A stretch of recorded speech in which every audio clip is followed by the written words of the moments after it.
哎，喂，哎，你好。你好。那个，我是刚打电话的，都半个多小时了，什么时候来修水管啊？尽快吧，我派人了。哎，给我个具体的时间呗。啊？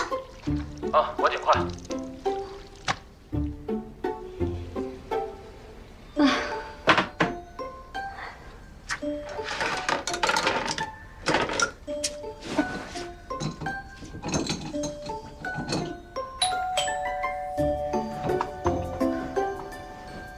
这么快？来了，来，麻烦。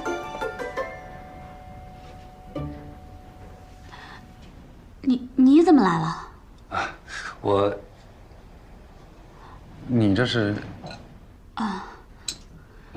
实在不行，还是等吴爷来吧。歇会儿吧。好了，来，你试验，开下水龙头。什么？哎，滚！来，把那个胶带给我。这胶带，纸巾擦一下。要多长？没事，我自己来就行。哦，好，辛苦了啊。没事。哎，好了。真的好了。你出来点，我小心我要开水了。哎，没问题吧？谢谢啊，谢谢啊。小事一桩。哎呦，你赶紧洗一下吧，洗一下。我的也都洗完了。那你擦一下。行。我给你泡了热茶，赶紧出来，先喝点热茶啊。你先坐会儿啊。哎。喝点热的。谢谢。来，谢谢啊。客气什么？你说你这搬出来了，怎么也不说一声啊？我要不是问你助理啊，我真不知道。况且你还有你姐，还有我这个老乡加同学，有什么事儿可以说出来，好歹我们能帮你出出主意啊。你不管是工作上还是生活上，那我这都是小事儿，我自己能办。而且每个人有自己的生活轨道，也不能什么事儿都麻烦你们吧。你就总是这么客气。你工作找的怎么样？顺利吗？我还没开始找呢。是，现在工作确实难找。那你也不用这么焦虑啊，正好趁着这段时间好好放松一下，调整调整。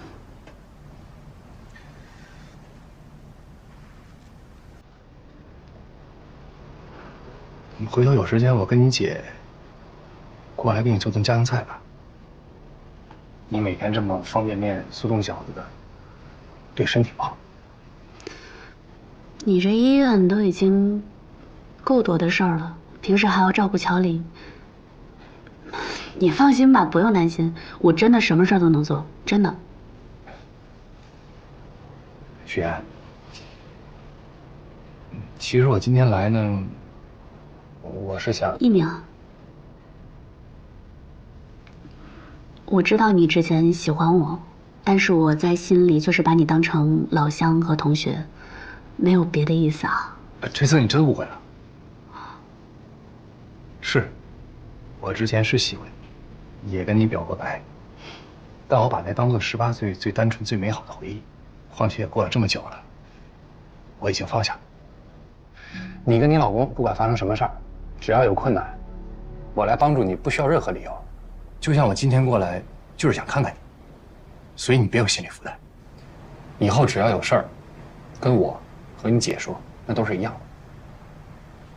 毕竟我跟你姐啊，乔林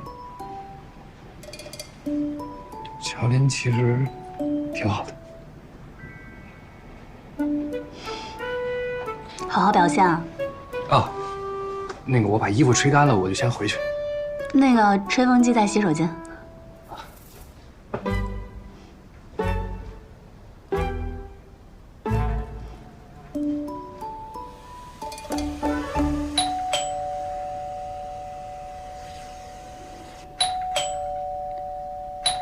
此，许岩回过神来，看向面前的周泽远，好奇地询问他找到自己的原因。周泽远微微一笑，带着许岩来到自己的公司。一进公司便感受到一种蓬勃向上的气息。周泽远开始兴致勃勃地介绍公司的情况。公司近期完成了一系列融资，还在全世界各地开设了分部，甚至与各大知名机构达成了深度合作。此刻的他意气风发，浑身散发着功成名就企业家的自信光芒。二人来到办公室后，周泽远道出此次邀请许岩前来的真实目的，他希望通过许岩结识沈浩明，从而达成更多合作。许岩表面上不动声色，欣然同意，但心里却打起了小算盘。他提出想看看公司最近几年的财务报表，想对公司的实际情况有更深入的了解。就在这时，一位朋友匆匆赶来，说有重要的协议要与周泽远签订。周泽远抱歉地看了许岩一眼，便和朋友离开了办公室。许岩坐在办公室里等待的过程中，起身去了一趟厕所，没想到在厕所里，他竟听到了一个令人震惊的消息：我现在接的活特别轻松，网站一做啥也不干，1天500呢，比你在剧组轻松多了。哎，要不你也过来吧？这个消息如同一颗重磅炸弹，在他心中掀起了轩然大波。为了验证这家公司是否如他所疑是个皮包公司，许岩决定四处探寻一番。他来到公司的设备区，工作人员手忙脚乱地操作着，却怎么也启动不了相关设备。他又看到有人打电话，走近一看，才发现电话线根本就没接上。再来到文件区，一旁的文件夹空空如也，没有一份有价值的文件。此时的许岩心中已然确定，这就是一家皮包公司。看着前来的周泽远，许岩强装镇定说自己有事要先回去。周泽远似乎也察觉到了什么，于是看到了旁边空荡荡的文件夹，瞬间明白了许岩的意图。周泽远搞皮包公司骗钱，于是再次见到他，果断拒绝了他的要求。怎料周泽远早已做好了万全的准备，他以许岩的真实身份作为要挟。有一个道理你一定明白，那就是有些事情无论你再怎么努力，它都改变不了。就像我们这种赤身裸体的人，必须要给自己加上一件高贵的衣服。既然都是同类，那更要互帮互助了。面对周泽远的要挟，许岩真是累极了。回到家后，听见婆婆叫她，只能强颜欢笑的应对。明天婆婆的闺蜜马阿姨要带一个人来家里做客，不知道该做什么。许岩立马给出了意见，可他怎么也没有想到马阿姨带的人竟是周泽远。在喝茶的时候，周泽远不停忽悠两人，许岩只能眼睁睁看着他胡说八道。他不敢帮周泽远，更不敢揭穿他的真面目。实在听不下去的他借口接水离开了。可没想到周泽远竟追了过来，他彻底撕破脸皮，逼迫许岩让沈浩明投资。让你老公投资的事儿，我是跟你聊呢，还是跟你婆婆聊？你的商业计划书和你的财务报表，无论是我婆婆还是我先生看，都会发现漏洞。不要再想诸此的事情了。周泽远见许岩不上当，继续忽悠他，表示只要沈浩明一小笔的投资就行。但聪明的许岩很快就识破了他的阴谋。周泽远要的不仅仅是钱，他最想要的是沈家的名声，借沈家的势力骗更多的钱。你现在所做的一切都是敲诈勒索，是犯罪。小妍，我突然发现你这么维护沈浩明，这么在意他，你原来是个纯爱战士啊！我今天听到的最滑稽的故事，说一个贫寒女骗子嫁入豪门，她不是为了钱，她居然玩起了纯爱。你说这是不是比天方夜谭更？许岩直接泼了他一身水。本以为周泽远会收敛，怎料他直接找到沈浩明这里，当着许岩的面在雷区不停的试探。此刻的许岩害怕他说出真相，更怕沈浩明被自己连累。许岩没跟您说吗？是他约我过来的。我事情太多了，忘记跟你说了。没事。不久前，在许岩的照顾下，浩辰越来越跟他亲近，甚至两人都成为了朋友。而许岩不只是遇到了周泽远这个危机，他还要防着姐姐乔琳乱说话。原来几天前，沈浩明突然说要请表姐吃饭，许岩本想着以姐姐工作忙为由拒绝，可沈浩明却坚持要请，无奈之下，他只能带着乔琳来吃饭。但进去之前，他万分叮嘱乔琳一定要少说话，因为他知道这个姐姐最擅长的就是口无遮拦，担心她说的越多就越难圆过去。果不其然，乔琳说了许多许岩过去的事，包括她在学校是校花的事。本想着帮妹妹说说话，可说的越多，破绽也就越多。福气真好，你是他初恋，你知道吗？真的，我跟他读书那会儿，你就别说谈恋爱了，只要是个男的他都不带看一眼的。也就是我们这儿没女校，不然早转就能上学去了。读书的时候你们是在一起的吗？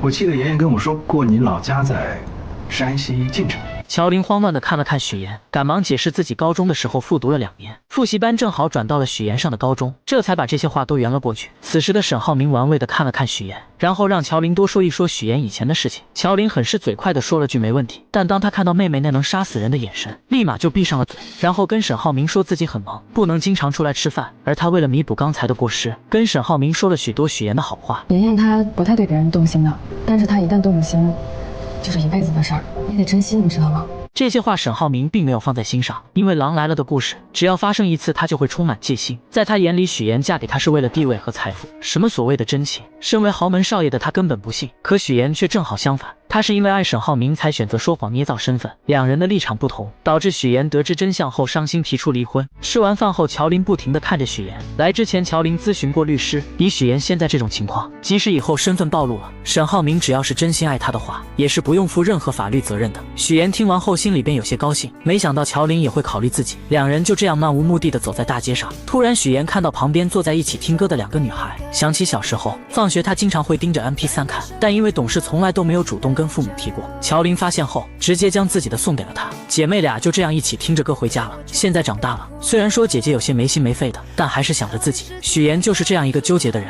她不想被原生家庭困住，但只要他们对她好一点，她都会释怀以前的痛苦。爸妈从小就宠爱姐姐不理她，可听到爸爸得病了，还是会留下一笔钱让她治病。密码设置的还是乔林的生日，是因为爸妈从来没有给她过生日，肯定不知道她的生日日期。姐姐来到荆州，表面上很烦她让她回去，但看到她住在拥挤的出租屋，立马就给她换了大房子，还准备了生活用品，甚至将房子租到了她喜欢的人隔壁。网上有些言论说许妍是恶女，这个观点我并不认同。我们许妍可是个心地善良的好宝宝。从许妍与沈浩明、乔林三人共进晚餐后，许妍和姐姐乔林并肩漫步在街头。许妍心中一直存着个疑惑，终于忍不住开口问到乔林，为何今天吃饭的时候一直在沈浩明面前夸自己？乔林微微一笑，缓缓说道：你以为我想啊？我还不是为了让他知道你很爱他吗？原来他之前咨询过律师，得知许妍和沈浩明之间的这段感情只要是真实纯粹的，即便有一天这场复杂的骗局被彻底揭穿，他们也无需承担法律责任。许妍听后心中恍然大悟，原来这么多年来，他和姐姐乔林之间的感情从未消失，只是被岁月和那一次次的刻意不见所掩盖，像被尘封在角落里的珍宝，等待着被重新发现。走着走着，许妍的目光被路边一对亲密的闺蜜吸引，她们头靠着头，共同听着耳机里的歌曲，脸上洋溢着幸福的笑容。这温馨的一幕让许妍的思绪飘回到了过去，曾经她也在街边满心欢喜地看着一款心仪的 MP3， 眼中满是渴望。而姐姐乔林就像她生命中的天使，敏锐地捕捉到了她的这份小心思，毫不犹豫地将自己的 MP3 送给了她。姐妹俩兴奋地插上耳机，手牵着手，一路欢声笑语地走回家中。那时候她们的关系就如同眼前这对闺蜜一般亲密无间，彼此分享着生活中的点点滴滴。想到这里，许妍才真切地意识到，她和姐姐之间的感情从未褪色，那份深厚的情谊一直都在。第二天，许妍接到了陪伴沈浩明弟弟沈浩辰的任务。当沈浩辰看到前来陪伴自己的是许妍而不是哥哥时，原本期待的眼神瞬间暗淡下来。无论许妍如何苦口婆心的劝告，他都一脸冷漠，不愿多说一句话。沈浩辰心里只想着去马场骑马，仿佛只有在马背上飞驰，才能暂时忘却心中的失落。许妍无奈只好跟着他来到马场，在场外为他拍照拍视频。沈浩辰骑上新换的马，眼神中透着一股无畏的倔强。他在马场上肆意驰骋，风在他耳边呼啸而过。然而意外还是发生了，由于他过于大意，在一个急转弯处，脚从脚蹬上滑落，整个人从马背上重重地摔了下来。很快家人纷纷赶到医院，经过医生的检查，沈浩辰腿部骨折，需要卧床休息。病房里气氛有些压抑，许妍和护工也来到了病房。儿子，爸爸和妈妈还有一个很重要的应酬，明天再来看你。我们先走了。我们跟师傅老板吃饭。我有个事情。我有个重要聚餐，我快迟到了。哦，回来再说。这时爸妈和沈浩明因为有急事离开了，病房里只剩下他们三人。沈浩辰看着家人又一次匆匆离去，心中充满了委屈和愤怒。他觉得家人总是忽略他，于是情绪失控，拿起身边的水果就砸向护工。护工被这突如其来的举动吓得不知所措，只好默默离开。病房里顿时只剩下许妍和沈浩辰。许妍看着情绪激动的沈浩辰，并没有选择一味地纵容他，他只是默默地将食物放在沈浩辰面前，然后静静地坐在一旁。时间一分一秒地过去，沈浩辰看着手中的漫画书，渐渐觉得有些无聊。他时不时地偷偷瞟一眼许妍，似乎在等待着什么。许妍察觉到了沈浩辰的变化，心中暗自好笑。他知道这个看似叛逆的男孩内心其实也有柔软的一面，于是他轻声说道：“可以玩半个小时游戏。”沈浩辰的眼睛瞬间亮了起来，脸上露出了久违的笑容。这是他们之间第一次没有恶意的交流，气氛也变得轻松起来。许妍拿出手机，翻出之前在马场拍摄的沈浩辰骑马的照片和视频。沈浩辰看着屏幕里自己英姿飒爽的模样，脸上的笑容越发灿烂。他们一边看着视频，一边分享着骑马时的感受。二人之间的隔阂也在这一来一往的交流中不断消除。到了晚上，沈浩明匆匆赶到医院，许妍看着他，终于说出了自己白天就注意到的事情。他将手机里的视频播放给沈浩明看，然后认真地分析道：沈浩辰摔下马，很可能是他自己故意松开脚蹬的，他可能是想通过这种方式引起家人的关心。因为我观察过浩辰，每次爸妈和你在他身边的时候，他就特别的开心快乐。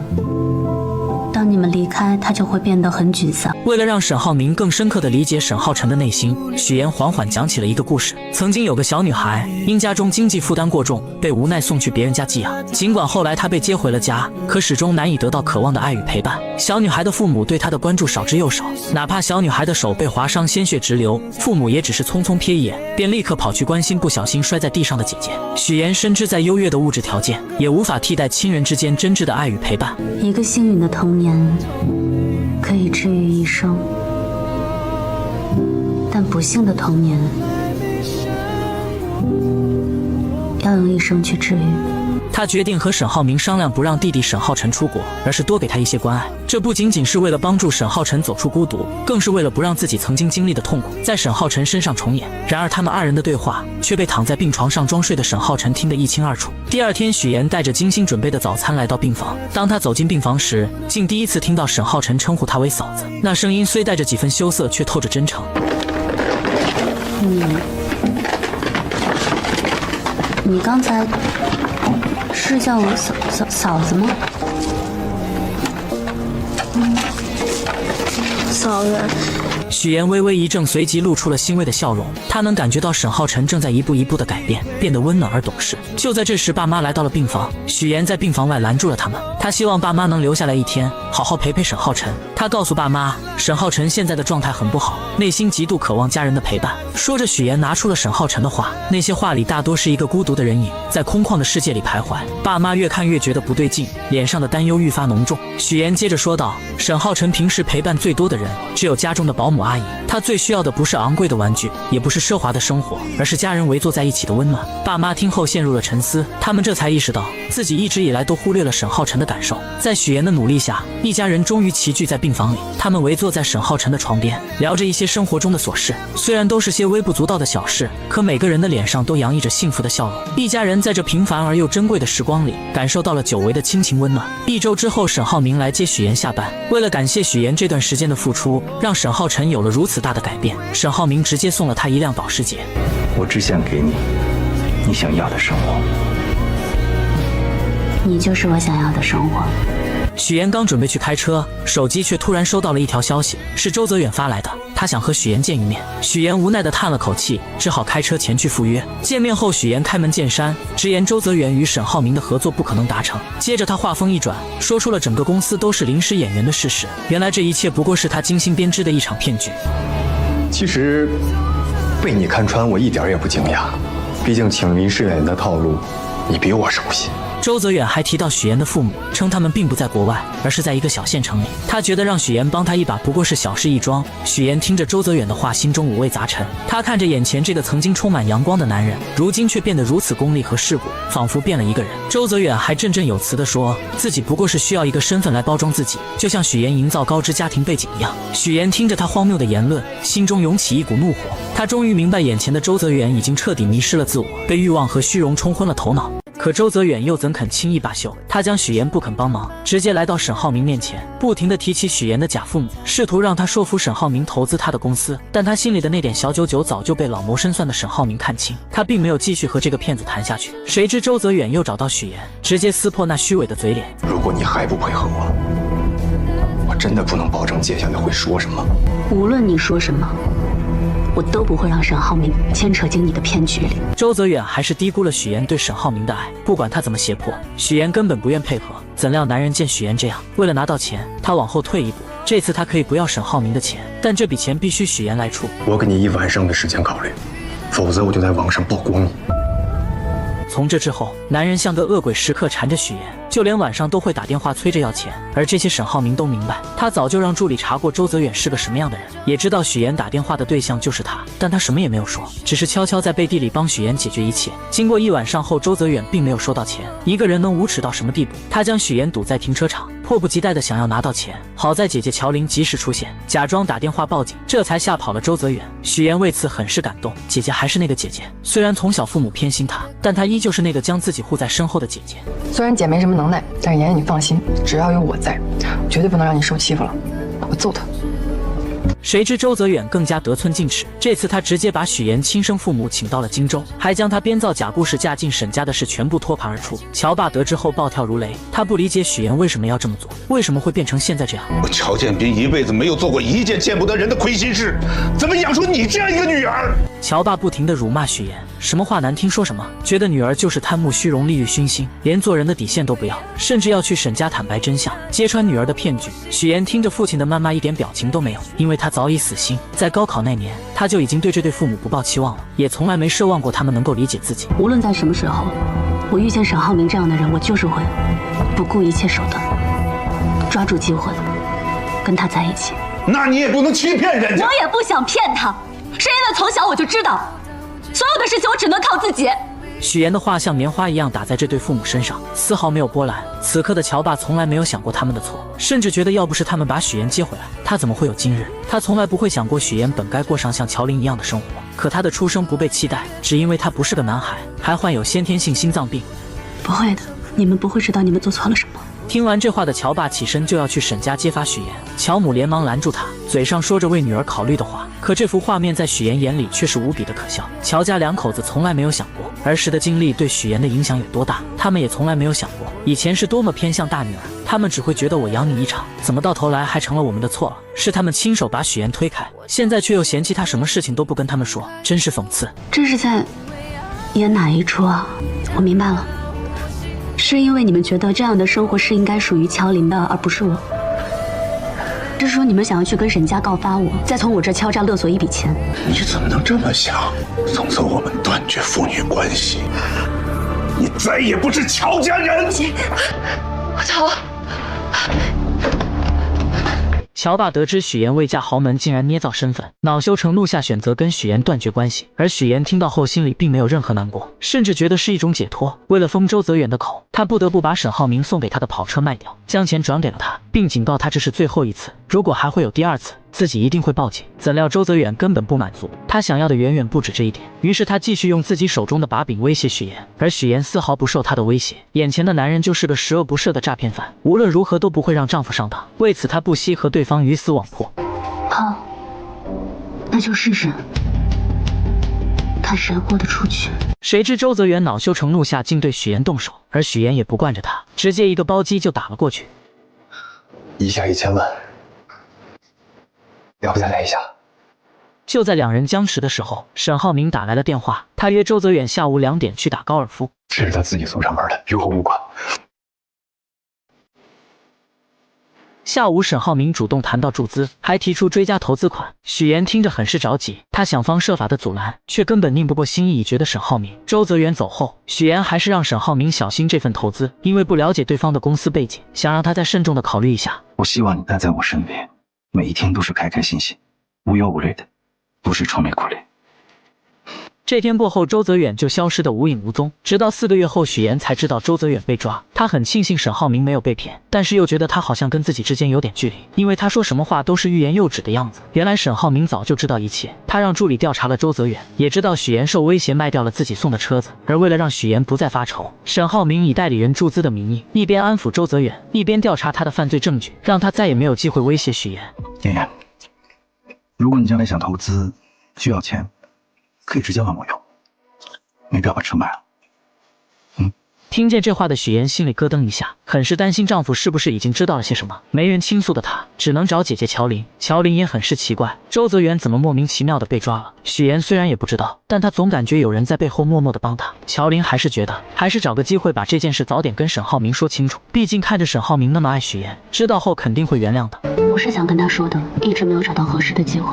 突然乔琳看到了于一鸣，她跑过去将他拉了过来，跟许妍一起吃饭。于一鸣本来很犹豫，但一听到许妍也在，就跟着过来了。而乔琳也发现一件事，于一鸣跟许妍真的太不一样了，总是滔滔不绝，比跟自己在一起的时候话还多，心里无比的失落。许妍将一切都看在眼里。晚上回到家，许妍考虑再三后，决定跟沈浩明坦白。她先是试探说自己有一个朋友，在婚前隐瞒了一些事情，但现在两个人过得很好。这个朋友想要主动坦白，可他还没有说完，沈浩明就打断了他，表示只要两人的感情好，根本不需要坦白，坦白了反而会成为两人感情中的一根刺。婚姻其实不应该从原则出发的，你说呢？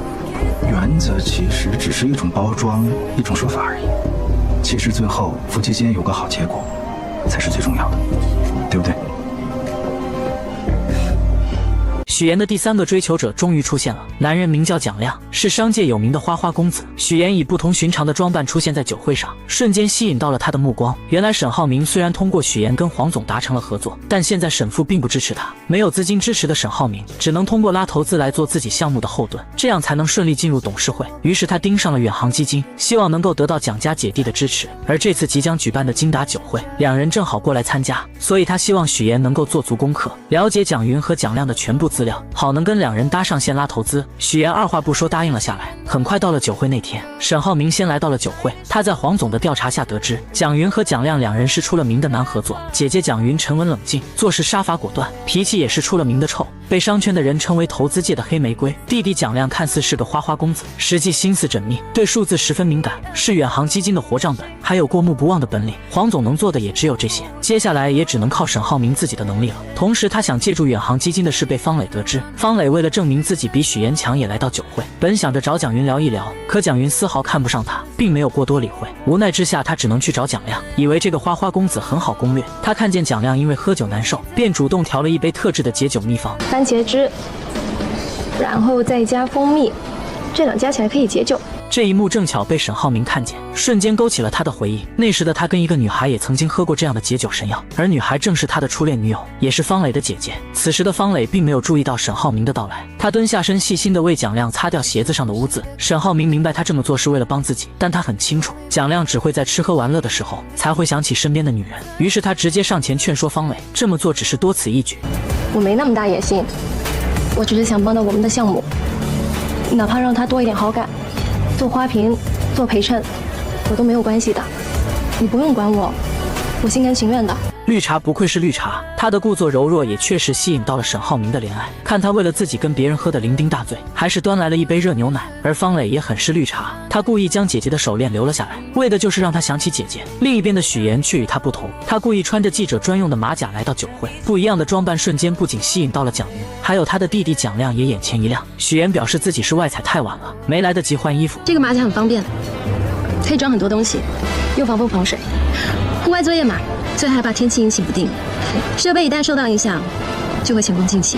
许妍的这副样子让蒋云想起了他以前的样子，看到对方很随和，便主动提出让他穿自己的礼服。小沈总真的很好福气，娶到你这么漂亮的妻子，工作能力又强，晚上还能陪着丈夫应酬，真的是贤内助。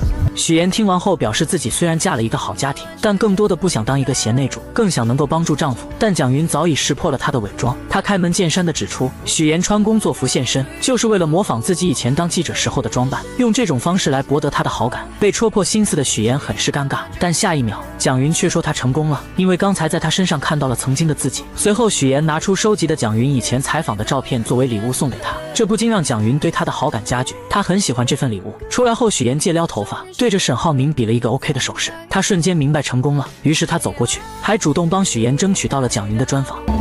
边走边聊吧。走吧。沈浩明成功和蒋云搭上线，看着许妍这样被蒋云众星捧月地带走了，方磊心里很不是滋味，于是他故意在沈浩明面前假装自己喝了许多酒的样子，来到卫生间吐，想要得到他的怜惜。而沈浩明也上当了，他来到方磊面前，表示自己和远航基金的合作已经谈妥了，让他没有必要再这么讨好蒋亮了。合作才刚开始，以后的路还长着呢。只要是对你有用的关系，我都会竭尽全力去给你维护好的。方磊的这波装可怜，成功让沈浩明开始心疼他，再加上他离开的时候还特意留下了姐姐的手链，让沈浩明再一次陷入了无尽的回忆中。而另一边坐在车上的方磊并没有喝醉，他十分清醒地跟旁边的人说着，这么多年来他的心里只有沈浩明，从前是，现在是，以后也会是。尽管以前姐姐在的时候跟他在一起，可他心里还是忍不住喜欢沈浩明。一旁的男人一直都喜欢方磊，听着他的这番话，便耐心地劝说着他。他有妻子有家庭，夫妻感情又很和睦，你和他之间是没有可能的，这就不用你操心了。与此同时，回到家的沈浩明拿出那条手链，回忆着和初恋的种种。就在他沉浸在回忆中无法自拔的时候，许妍的出现打断了他的思维。你让我采访蒋总的事，怎么不提前问问我？许妍不理解沈浩明为什么那么信任自己，但听到他说自己是最好的，心里很是高兴，将那点怀疑全部都消散了。隔天，蒋家姐弟找到沈浩明提出合作，但却表示他不是他们心中理想的合作对方。此刻的沈浩明并没有慌，而是拿出昨晚拍的照片，表示许岩现在是公众人物，他的形象和公信力影响巨大。这张照片刚发上去就上了热搜，而且还推动了两家的股票上涨，足以证明与他合作只会赢不会输。而就在蒋家姐弟以为沈浩明做的这些都是迫不及待想要跟他们合作的时候，却被他反将一军。现在投资给我的刚好也是4家公司，那我为什么要选择远航？那我等你们电话。沈浩明走后，蒋云觉得这件事情变得越来越有意思了。因为这次事情的成功，沈浩明再次送给许岩一份礼物。看着手中厚重的礼物，许岩心里五味杂陈。一方面是他为沈浩明的用心而感动，另一方面则是内心的愧疚。礼物越贵重，他内心的负担就会越重。那些编织的谎言终究压得他喘不过气来。很快到了许岩的生日，沈浩明特意准备惊喜给他，可却因为方磊的一通电话给破坏掉了。原来方磊为了破坏两人，故意打电话给沈浩明，说自己已经见过浩辰了。沈浩明无奈之下只能先去找他。刚进来，方磊就以此为要挟，让沈浩明跟自己在一起。可沈浩明根本不喜欢他，他让方磊看在姐姐的份上放过自己。谁知方磊竟然直接拿起药全部喝了下去，嘴里还说着要去找姐姐。沈浩明见状夺过瓶子看了看，顾不得其他，立刻抱起方磊送他去医院。而此刻在工作室等了许久的许岩还在等待着沈浩明。不久后，沈浩明回来了，许岩以为他是因为工作上的事情耽搁了，并没有多说什么。许我耀眼中的沈浩明算是我看过的国产剧最有心计的男主了吧？为了达到自己的目的，他可以装作一副深情的模样欺骗许岩，还可以跟初恋的妹妹逢场作戏，直到将两人的价值全部利用完，然后丝毫没有留恋的直接抛弃。沈浩明，我爱你，你把我当疯子！我会告诉许岩，我要告诉我们你都过什么？在沈浩明的眼里只有事业，从来没有感情。许岩这样的纯爱战士，在他眼里就是有利可图。不仅仅是因为许岩刚开始就欺骗了他，还有出身豪门的他根本不相信这个世界上有真爱。不久前，沈浩明为了向父亲证明自己，他背地里调查了即将合作的世丰集团。在签约的时候，警方以行贿罪的名义将世丰集团的董事长带走了，沈父也因此受到了牵连，公司的股票也断崖式下跌，这些都让公司陷入了前所未有的危机中。这时沈浩明却站了出来，他向父亲表明自己的新项目已经得到了远航基金的支持。沈父听完后很是惊讶，因为他明白这些人这些事是不可能在这么短的时间内完成的。久居商场的他立马就反应过来，儿子早就有了周密计划。沈浩明见状也不再隐瞒，他表示自己早就对世丰进行调查，公司内部出现了极大的问题，暴雷是迟早的事。而为了让公司的股价回暖，沈浩明决定对外放出与首科合作的消息。这条新闻就是许岩的节目播出。这一番操作让沈父认可了儿子，渐渐的让他开始接手处理公司的事情。而沈浩明杀伐果断的手段，第一时间就是开除在公司在其位不谋其职的人。吴叔得知自己要被开除的时候愤怒至极，可沈浩明早有准备，他将这些年老吴在公司这么多年利用职务之便在美国和澳洲购置的房产全部都罗列了出来。老吴对此无话可说。晚上许岩来到公司准备和沈浩明一起去吃宵夜，这时老吴却过来了，他声泪俱下的哭诉着自己这么多年来对公司的贡献，希望沈浩明不要开除他，甚至跪下来求他。但沈浩明丝毫没有心软，你做这些事情之前就应该想到后果，留在公司是不可能了。沈浩明的这番话看似是跟老吴说的，实际上也是有意让许岩听。而老吴见这招行不通，竟拿出了事先准备好的刀。走在后面的许岩发现后及时推开沈浩明，自己却被划伤。而沈浩明反应过来后立即将老吴给制止住。隔天沈浩明直接拿出附属卡作为奖励送给许岩。我不想要这个卡，必须带手下。来，还有其他礼物呢。看着接了电话就匆匆离开的沈浩明，许岩心里很不是滋味。因为自从跟蒋云的合作谈完后，沈浩明对他的态度远不如以前，但他又说不上来哪里不对劲。殊不知沈浩明都是利用他而已。沈浩明离开后去见了方磊的父亲，因为他的新项目需要方府的支持，所以他尽可能给方磊条件，在他面前释放男性魅力，不仅关心他的身体，还送他回家。突如其来的示好让方磊瞬间陷入了恋爱之中，甚至在许岩面前秀起了恩爱。这一刻许岩觉得自己像个背景板，他找到姐姐诉苦，说自己的丈夫好像变心了。之前两人之间无话不说，可现在两个人感觉像中间隔着一块玻璃，能看到彼此却靠近不了对方。他可能累了呢，对吧？今天好不容易我们两个聚在一起，不提他，快点。另一边，方磊陪着沈浩明签下了远航基金，沈浩明送他回家，方磊拉着他就要吻上去，而面对他的靠近，沈浩明并没有拒绝，只是面无表情地看着手机，直到助理打来电话通知他顺利和方家签约，这才露出了真面目。现在才是真正的尘埃落地，你表现得很棒，今年的年终奖你肯定非常满意。听完这些话的方磊才明白，这段日子沈浩明一直在利用自己，现在达到了他的目的，他就开始过河拆桥。可恋爱脑的方磊依旧抱着沈浩明不让他走，怎料沈浩明丝毫不留情，直接将他交给律师处理。必须破坏这种家庭，你做的每一件事，说的每一句话，所有的证据和录音都在这儿，所以我想奉劝你，你还年轻，需要名誉的地方还有很多。其实，浩明跟浩辰根本不是亲兄弟，而是亲父子。方磊为了报复沈浩明欺骗自己的感情，将沈浩辰的真实身份说了出来。起初许言根本不相信，认为方磊为了破坏他和沈浩明之间的感情编造出来的谎言，可方磊却能将其中的细节全部都说了出来。原来沈浩明在伦敦读书的时候认识了方磊的姐姐，两人很快就坠入了爱河。后来方磊姐姐意外怀孕生下了浩辰，但当时他们的年纪还小，所以孩子一生下来就被沈家接走。沈父担心未婚生子传出去不好，再加上知道的人不多，便对外宣称浩辰是他们的第二子。再后来方磊的姐姐因为潜水去世后，这件事就成为了永远的秘密，只有方磊、沈浩明和沈家夫妻知道。许言听完后大脑瞬间宕机，他不知道方磊说的是真是假，而方磊接下来的话让许言更是震惊。你生日那天，浩明在我家里，他应该没有告诉你我和他做了什么吧？听完这些的许言强装镇定，表示他相信沈浩明，只要他没有亲口说，自己是不会相信方磊所说的一切。怎料方磊继续刺激许言，表示浩明哥一开始就不是找老婆，而是一个能够印在结婚证上的名字。许言更好在那个时候出现在他的视线里，既没有背景又好拿捏，还能帮助他的事业更上一层楼。虽然不是门当户对，但你也算聪明又有野心，最近当上主播，正好可以用来宣传他的事业，他的为人。回想着之前发生的一切，许言开始慌了，一切都串联了起来。而看着许言难以接受的表情，方磊继续刺激他，说他能考上新闻主播的位置，也是沈浩明在背后动用了很多关系。听完这些的许言眼含热泪，整个人很是崩溃，以至于浩辰向他走来，他都不知道该怎么面对。回想起沈浩明跟他说的种种，他的内心开始动摇，但他还是想听丈夫亲口跟自己说这些。晚上回到家，许言看着正在忙着做饭的沈浩明，直接说出了方磊告诉自己的事情。沈浩明听完后也不再装了，他坦白了沈浩辰是自己的私生子。为什么要瞒着我呢？我不是跟你说过，任何影响我们之间感情的话都没有必要说出来吗？那你打算要瞒多久？一辈子吗？你为什么要骗我呢？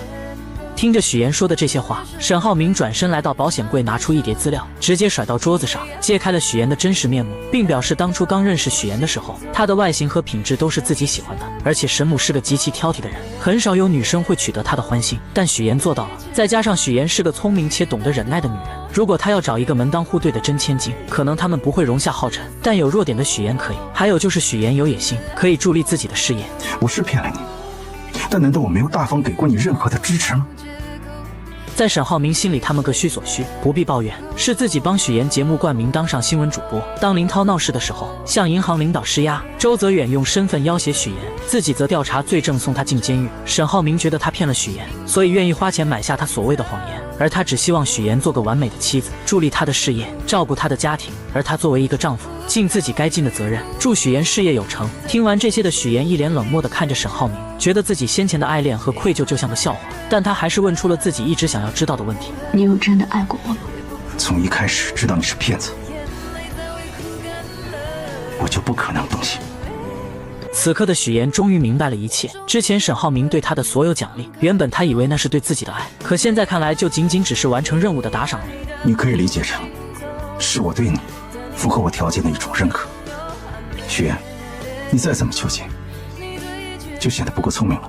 沈浩明也不再装了，直接跟许言摊牌，两人各需所需。他需要有人帮自己照顾家庭，助力事业；许言想要当上主持人，他们之间本就是利益共同体。而许言也终于明白，为什么自己每做对一件事情，沈浩明都会挑选一些昂贵的礼物送给他。他本以为那是爱，却没想到那只是两方合作之间互惠互利的报酬罢了。听着沈浩明句句不爱自己的话语，看着桌子上的那一沓资料，许言心如死灰地离开了这个房间。她漫无目的地走在大街上，回想起两人之间的种种，终于确定了丈夫对自己没有任何爱情。就在这时，沈浩明找了过来。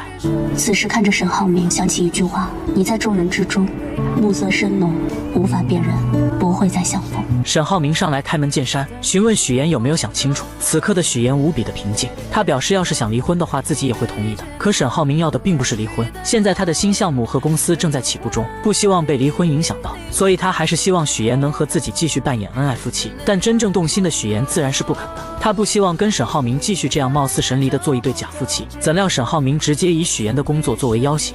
你现在还没有正式转入新闻岗，你应该不希望当中会出现什么差错吧？听完这些话的许岩突然觉得自己的这份工作像个烫手山芋一样，甚至想要脱离。随后许岩回到单位，录制完新闻后，听到了主任表扬自己，还让自己继续做下去的时候，他突然觉得沈浩明说的也没有错，自己做的这份工作确实能够为他提供顺风顺水的信息途径，而且这一切确实也是沈浩明给他的。他彻底想通了，于是回到家特意做了烛光晚餐，并放低姿态，想要挽回这份感情，表示自己可以做好一个妻子的角色，也可以接纳浩辰，但只求一点，希望沈浩明能够相信自己对他的爱是真的，无关身份和地位。然而面对许岩这么卑微的示爱，沈浩明却无动于衷。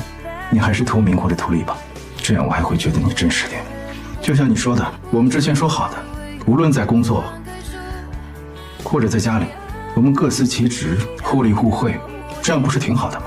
在沈浩明眼里，许岩就是个图名又图利的人，他不相信许岩对自己有真爱，所以许岩现在对自己所做的一切都只是演戏罢了。而此刻的许岩也彻底死心，他明白狼来了的道理，撒谎太多次说真话的时候，没人再相信。许岩就这样跟沈浩明两个人一起成为了表面的夫妻。看到沈浩明一个劲儿的在记者面前伪装两个人十分恩爱的样子，面对镜头许岩有点说不出话，甚至觉得丈夫在镜头面前在暗暗的点自己。沈浩明为此很是生气，他像对待下属一样对许岩，让他在第二天的慈善会表现好点，不要让人看出来。要你表现好好的，我保证新闻主播转正的机会你十拿九稳。谢谢沈总。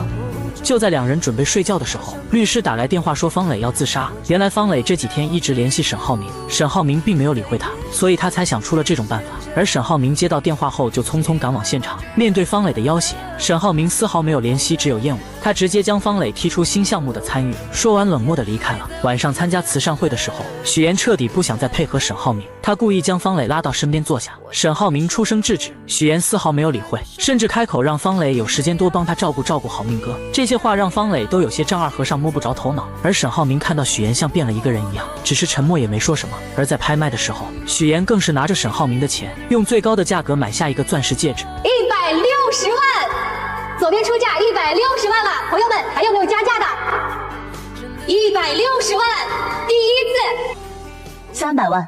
他在拍卖会上用沈浩明的钱拍下天价钻戒，然后很是大方地送给了方磊。拍卖会嘛，争来抢去的，不过就是个由头，煽心为重，所以在这里呢，不会有什么好东西。许岩这番话看似是在说钻戒，实际上是在暗指沈浩明，老娘现在不爱了，他就是个不值钱的，让方磊随时拿走。而沈浩明第一次看到这样的许岩，一时间不知道该怎么办，只能默默任由他胡来。两人走在一起的时候，沈浩明警告许岩适可而止，但许岩丝毫不在意，还拿他曾经说过的话对了回去。大方点，你说的。无人知晓他内心的真实感受。次日夜晚，老家的平静被一则电视采访打破。姥姥在屏幕上看到了许岩参加那个项目开工仪式的身影，她站在沈浩明身旁，面容却显得异常憔悴，眼神中透露出难以掩饰的落寞与疲惫。这位自幼看着许岩长大的老人，敏锐地捕捉到了孙女脸上的每一丝细微变化，心中不禁泛起阵阵忧虑。他似乎从许岩那冷漠的表情中读出了这些日子以来孙女所承受的不为人知的痛苦与挣扎。与此同时，许岩正坐在新闻后台的化妆间内，对着镜子用卸妆水缓缓擦去脸上的妆容。随着妆容的褪去，他的眼泪也不受控制的滑落。自从向沈浩明坦白了一切之后，他便陷入了深深的迷茫与无助之中，未来的路该如何走，他一无所知。就在这时，姥姥的电话打了过来，如同黑暗中的一束光，给予了他一丝慰藉。爷爷，你最近过得好不好呀？为什么突然这么问？没什么，就是在电视里看到你好像不太开心。电话那头姥姥的声音充满了温暖与关怀，她的话语如同春风拂面，让许岩紧绷的神经得到了片刻的放松。姥姥提到了希望许岩能够好好照顾自己，还建议让沈浩明陪她去旅游放松心情。但许岩的心中却有着更为迫切的愿望，他想要回到姥姥身边，感受那份久违的亲情与安宁。姥姥虽口头上说自己过得很好，还催促许岩抓紧时间生个孩子，让自己能早日抱上外孙，但许岩知道这些简单的愿望或许已难以实现。回到家中，许岩的目光被冰箱里那瓶熟悉的桂花酱吸引，那是姥姥亲手制作的，承载着无数温馨的记忆。他本想取出一小勺回味那份甜蜜，却不慎失手，将瓶子打翻在地，桂花酱洒了一地，如同他此刻破碎的心情。次日清晨，许岩决定即刻启程回家看望姥姥。然而当他踏进家门，迎接他的却是空荡荡的房间和紧闭的门扉。正当他疑惑不解时，邻居来到了家中，告诉许岩发生了什么。哎呦，妍妍，你可算回来了！昨天晚上你姥姥晕倒了，我们赶快给她送县城医院了。许岩顾不上多想，立刻驱车前往医院。在病房里，他看到了昏迷中的姥姥，心中充满了自责与愧疚。母亲告诉他，姥姥是间歇性脑缺血发作，幸好送医及时，才没有造成更严重的后果。此刻姥姥需要的是静养与陪伴。在许岩的坚持下，他留了下来，独自一人守在姥姥的病床前，看着这位唯一疼爱自己的人躺在病床上，生命如此脆弱，许岩的内心充满了前所未有的悲伤。他认为这一切的不幸都是因为那些无法言说的谎言所导致的。在这一刻，他终于下定了决心，要与沈浩明离婚，彻底结束这段充满谎言与痛苦的婚姻。夜幕降临，医院里一片宁静。谁让你回来的？醒了。许岩意外地发现姥姥竟然醒了过来，他看着眼前的孙女，眼中满是慈爱与关切。许岩向姥姥倾诉了自己的打算，想要在荆州为姥姥购置一处郊区的房子，让她搬来同住，以便更好地照顾她。但姥姥却看出了许岩的真正意图，她虽然感激孙女的孝心，但更希望许岩能够过好自己的生活，不要因为自己而耽误了前程。她习惯了乡下的宁静与自由，不愿成为孙女的负担，于是便想着让许岩回去，不要耽误了她自己的工作和生活。而另一边，沈浩明在公司里得知了许岩打算离婚的消息，心中五味杂陈。现在是他转正的关键，为了那个岗位，他努力了很久。他不会放弃这个机会，更不会放弃现在拥有的一切。沈浩明很是自信，他认为现在是许岩转正的关键时期，为了那个岗位，他努力了很久，不会轻易放弃这个机会，更不会放弃现在拥有的一切。但很快就被打脸了。晚上，许岩直接拿着离婚协议来到沈浩明面前。这一刻，许岩不再害怕沈浩明的威胁，也不怕被戳破谎言，宁愿净身出户也要离婚。我们离婚吧，不要你一分财产。一旦离婚，你现在享受的豪车、别墅、司机、保姆、奢侈品，以及跟沈家所有关系的资源，跟你一点关系都没有。本来就不属于我，而且我现在不需要了。许岩终究还是提出了离婚，谁知沈浩明为了维护自己在公司的声誉，竟用他的事业作为要挟。然而许岩根本不怕，他直接给方磊打电话，利用激将法让他说出浩辰是沈浩明儿子的事，然后录音，以此来威胁沈浩明答应。是想要和平分手，还是鱼死网破？你来决定。沈浩明从来没有想过许岩是爱他的，在他眼里，许岩是因为名声接近自己，认定他既图名又图利。他永远都不会知道，许岩是因为那瓶桂花酱和那个卡通的创可贴而爱上了他。许岩离开沈家后，再次找到自己之前的房东，租到了自己刚来荆州时租的房子。看着眼前熟悉的一切，此刻的他心里无比的轻松。他终于不用伪装自己，不再害怕被人揭穿谎言，大大方方的活出自我。另一边的沈浩明也没想到许岩会如此决绝，他拿出一幅画挡住了和许岩的婚纱照。隔天，许岩找离婚律师商量离婚事宜，没想到却被孙思维看见。刚才那个男的，他是律师吗？丁律师啊，专打离婚官司的，他在律师圈很出名，他接手的都是顶级客户。很快这件事就在公司传开了，而方磊也得到了这个消息，他觉得自己终于有机会了，便用父亲的名义约见沈浩明。怎料沈浩明看到他转身离开，方磊见状追了出去。与此同时，来采访的许岩正巧看到了这一幕。你什么时候才能看清楚啊？我才是最爱你那个。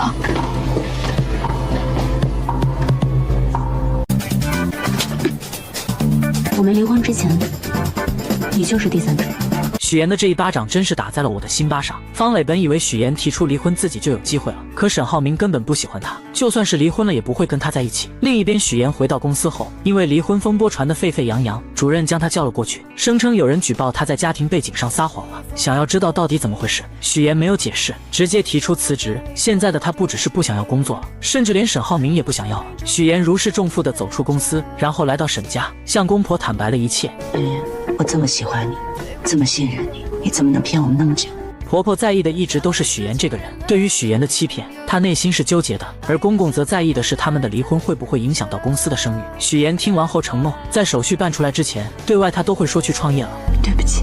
许岩真诚地向沈家二老道歉，他放弃了一切，也善意地向浩辰撒谎。他去创业工作忙回不来，沈母对于这个儿媳非常满意，她不仅能帮上儿子，还能将家里的一切打理得井井有条。看着许岩离开的背影，他心里很不是滋味。楼上的沈浩明也同样如此，他没想到许岩得知自己不爱他后会如此的决绝。隔天，沈浩明跟黄总打高尔夫的时候，黄总提起了许岩，夸奖他聪明能干，就算是签约合作了，还挤出时间去看他岳母。他一直以为许岩只是为了合作才去接近的，没想到他还是会花费心思去看岳母，不停地夸奖许岩。他真的很不错，你们两个般配，我能看得出来，作为家人，他是真心对你的。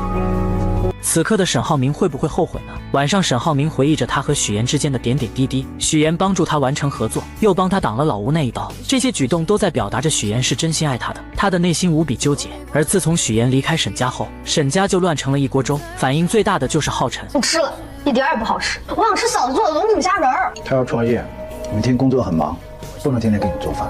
他创业就不能回来住吗？肯定是你惹他生气了，你还不承认？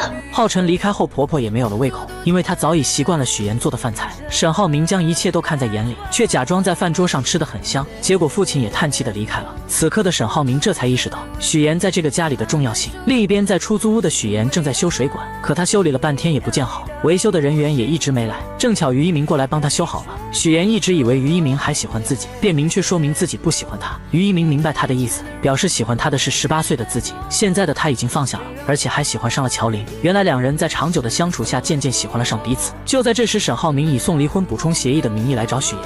离婚补充协议书，给你看一下。我知道了，签完字我会闪送给你。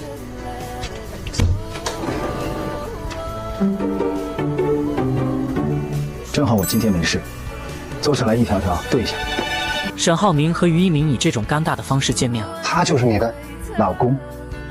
沈浩明宣誓主权，让于一鸣识趣离开，但他并没有吃醋，因为他早就调查过，于一鸣正在跟许岩的姐姐乔琳谈恋爱，但他还是警告许岩，离婚协议上有一条，就算他们真的离婚了，必须要经过自己的许可，才可以对外公布消息，让许岩务必要注意自己的言行。然而许岩丝毫不惯着他，直接怼了回去。我也提醒你，明天就是8号，民政局见。隔天，许岩和沈浩明来到民政局，却发现还有离婚冷静期。离婚冷静期？不知道政策啊，现在协议离婚都是有冷静期的。顾名思义呢，就是给你们一个冷静思考的机会，冷静到下个月8号。如果你们要是不想离了，就不用跑一趟了，这边会自动撤销申请。这个消息让两人都感到有些无奈，但也只能接受现实，各自回家等待。沈浩明回到家后，发现家中气氛异常压抑。弟弟沈浩辰因为吃不到许岩做的菜而闷闷不乐，他认为是沈浩明惹许岩生气了，才导致他离家不归。沈浩辰一气之下独自回到房间。沈母看着桌子上的鱼，眉头紧锁，他觉得这道菜远没有许岩做的好吃，心中不禁涌起一股失落感。他觉得自己失去了一个看上眼的媳妇，心情愈发糟糕，最终也生气地离开了餐桌。就连沈父看着一家人如今这个样子，也默默地走开了，只留下沈浩明一个人独自坐在餐桌前，面对着满桌的冷菜残羹。他突然意识到，原来许岩在家庭中的地位和作用，远比他想象中的要重要得多。晚上，沈浩明来到沈浩辰的房间，他看着床上的相册，里面全是许岩陪着沈浩辰一起度过的开心日子。那些照片中的笑容，让沈浩明不禁陷入了沉思。他开始意识到，许岩不仅仅是一个妻子，更是这个家庭中不可或缺的一员。第二天，沈浩明来到公司后，便迎来了一场关于他加入董事会的投票。然而投票结果却出乎他的意料，一共13人的投票中，反对票和赞成票都是6票，只有沈父还没投票。在众人的目光之下，沈父毅然决定投下了反对票。我反对。7票反对，6票通过。沈浩明无法加入董事会。等到沈浩明跟着父亲来到办公室之后，沈父才说起了真正的原因。原来沈父之前在门外意外地听到了股东们对沈浩明的评价，他们认为沈浩明在英国留学期间私生活混乱，之所以能进入公司，完全是靠父亲的关系，因此他们不想让一个私生活不检点、靠关系上位的人加入董事会。随后沈父又说起了沈浩明在留学期间留下的种种问题，以及因为无法与门当户对的人结婚而引发的家庭矛盾。他甚至指责沈浩明欺骗父母有关许岩家庭的情况，导致现在家庭关系紧张，婚事也未能妥善处理。沈父越说越生气，他对沈浩明的表现感到极度失望。去长安县，把子公司工程延期的那个事情给我搞清楚，不弄清楚就不用回来。此刻的沈父正在气头上，他将儿子派去子公司调查工程延期的事，还下令不弄清楚不准回来。沈浩明就这样被踢出总公司，来到又破又偏僻的子公司，没有秘书，没有华丽的办公室，吃住都在活动板房里。而负责人知道他被董事会拒绝，丝毫不担心。他这回下放到咱这儿，一不批钱，二不给人，干嘛来了？当太子爷来了？明摆着就是个弃子。另一边的许岩求职过程很不顺利，找不到合适的工作，只能应聘主播带货。而让他引以为傲的播音腔，在老板眼里就是笑话。你这是播新闻呢，还是带货呢？